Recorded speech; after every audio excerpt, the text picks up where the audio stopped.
picture yourself this. You're sitting in a cafe, you go there every morning, all of a sudden this girl catches your eye. She's really pretty, she's got this beautiful smile. The way she presents herself is just right. It's hard to describe her in words. You've only just seen her, but it feels like you've spent an eternity together. Okay, what the hell are you on about? She's really pretty though, to be fair. Right, you're gonna go ask her out, but how are you gonna start? You don't want to mess up, make yourself look like a fool, and have to repeat the whole process again with another girl. Alright then, let's be logical. You're gonna plan out every possible way you could approach her. But conversations are never one-sided. Alright then, the next logical step would be to predict what she could say. But what if you're wrong? You gotta plan out all the other responses. But what if she doesn't like the way you approach her? But what if... Oh, she's gone. You know what drives me insane? Myself. I waste my own damn time too damn much, and I know you do too. Procrastination is a part of being human. But some forms of procrastination are a bit sneakier than others. I'm not talking about scrolling reels 12 hours a day, but too much preparation? I know it sounds pretty counterintuitive. After all, when you've got sayings such as failure to prepare is preparing to fail, it'll make you think the more preparation the better, but I think that saying has more nuance than you think. This is not to say you shouldn't prepare at all, but that hyper-optimisation is procrastination.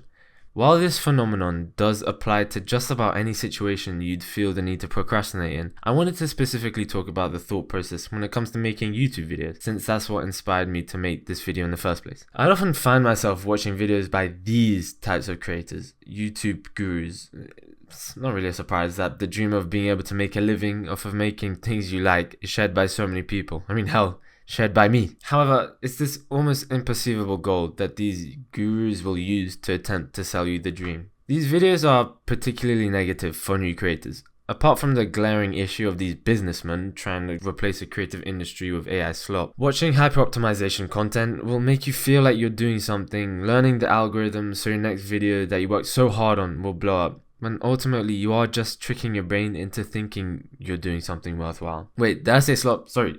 I meant high effort content according to Microsoft, because we shouldn't be calling it slop according to them. Okay, I'm digressing, but this hyper-optimization doesn't really matter if there's nothing to optimize in the first place. The best way to make a YouTube video is to make a YouTube video. I understand the idea of optimization. It's similar to spend money to make money, or in this case, time. If I spend loads of time looking at all the intricate details, scheduling and whatnot, making successful videos will take fewer tries and thus less time overall. But this can only ever be the case if you actually end up making the video.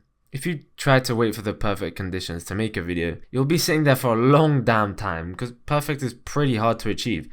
There's almost always going to be something wrong. The best approach is to start one task and finish it. Sure, it might not be to your standards, but before you know it, you've already started the next. Only by then, once you've established the flow, should you begin to worry about focusing on the tiny details. Time posted, tags, duration, whatever. And I think once you've reached that point, you'll have realized it truly doesn't matter as there's bigger fish to fry. Then you also got to consider, is it a creative field one that really needs this optimization in the first place?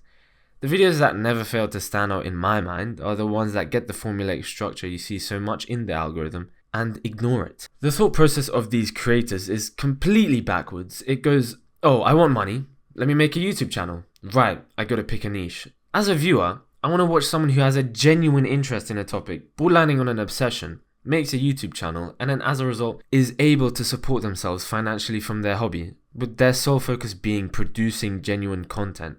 Money isn't a hobby. I don't think there's anything wrong with wanting to make money. I mean, fuck, money is amazing, and anyone who says otherwise might not be mentally there or has too much of it. I know, describing these YouTubers as a waste of time may sound harsh, but I think the best way to prove my point is to show you an example.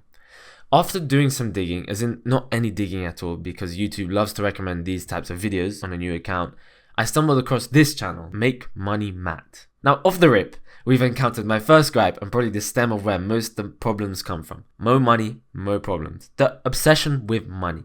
I mean, fuck, making money's in his name. He's gotta know what he's talking about. Oh, would you look at that? There's a course he's trying to get us to sign up to, which he makes money from. Let's click on it and have a look at it, shall we? Niche in over 70%. Also, he pronounces niche like niche. Now, no offense if you also do that, but you need to be placed in that machine that Squidward got sucked into. I haven't even got to watching this training video yet, and I have 3 more gripes. I need to watch the video to apply below. God, I have to wait 3 minutes to start making money. We're losing time. We're losing money. Also, I can't scroll through the fucking video. And this progress bar is a lie and doesn't show the full length of the video. This shit is 17 minutes long. Okay, let me chill. Maybe this guy can redeem himself with this video. I mean, it's got to be good because he's already off to not a great start. Money, dollars, money. What is this Mr. Krabs level of greed? I kept optimizing, eventually finding people I could hire online to do the work for me. You know what would be absolutely class? What if I wanted a hobby? Then I just paid someone else to do it for me. Oh yeah, that'd be bloody mint. I like to call a video creation assembly line or machine. Watching entertaining, unique videos? Let me do you one better. How about I watch a content factory pump out the same video over and over again? Building a software that could automate a lot of this for me and that could save me thousands of dollars per month on freelancer costs. You know what would be one step better than paying other people to work for you? Letting AI do it for you. He constantly boasts about how much money he makes, but it's impossible to confirm whether the numbers he provides are accurate or not.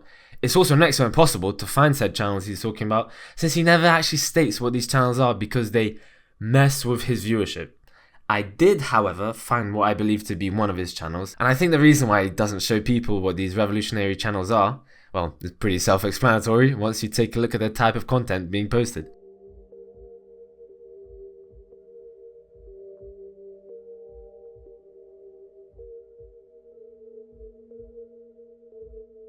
Now, that's a pretty egregious example, but to be completely honest with you, even most of these other tamer examples I think shouldn't really concern you.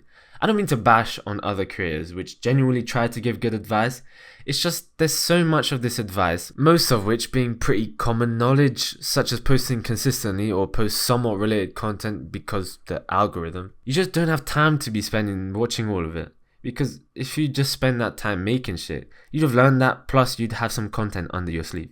I know I'm not alone in the struggle of making videos as a small creator. Take r/YouTubers for example. As the name suggests, it's for people who are just starting out on YouTube.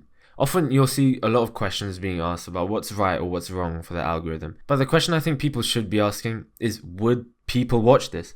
Would I watch this? And I don't mean out of pity, but genuine interest, since the end user is going to be real people, not a robot.